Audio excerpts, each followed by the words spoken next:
Karibu GPM TV. Fanya ya Mungu na Mungu atafanya yako.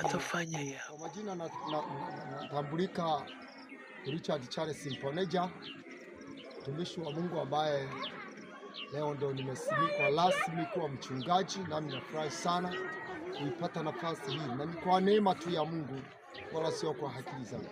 Yes, karibu. Asante sana. Mchungaji, leo ni siku ambayo sasa rasmi umewekewa mikono kuanza kutumika rasmi hapa pastoreti mpya ya Bethania hapa Mbugani. Kama kanisa tutarajie nini kutoka kwako? Asante sana.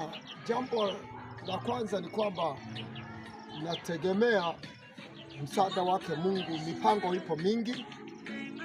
Tegemeo kubwa, tunataka kuboresha, kuleta mabadiliko mazuri katika kanisa. Kwanza, jambo la kwanza, tuone watu wanaokoka, watu wanamwamini Yesu Kristo.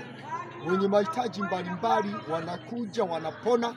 Yesu anawaponyesha kupitia huduma ya kazi niliyokabidhiwa siku hii ya leo.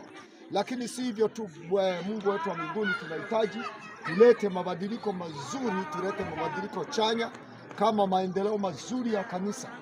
Na kama tunavyoliona jengo letu hili bado halijawekewa vioo, lakini pia hata vigae mle ndani bado.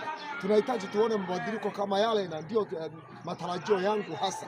Lakini kusudi kubwa lile nililoitiwa, watu wamjue Mungu, wamjue Bwana wa majeshi, ya kwamba ni Bwana na Mwokozi wa maisha yao.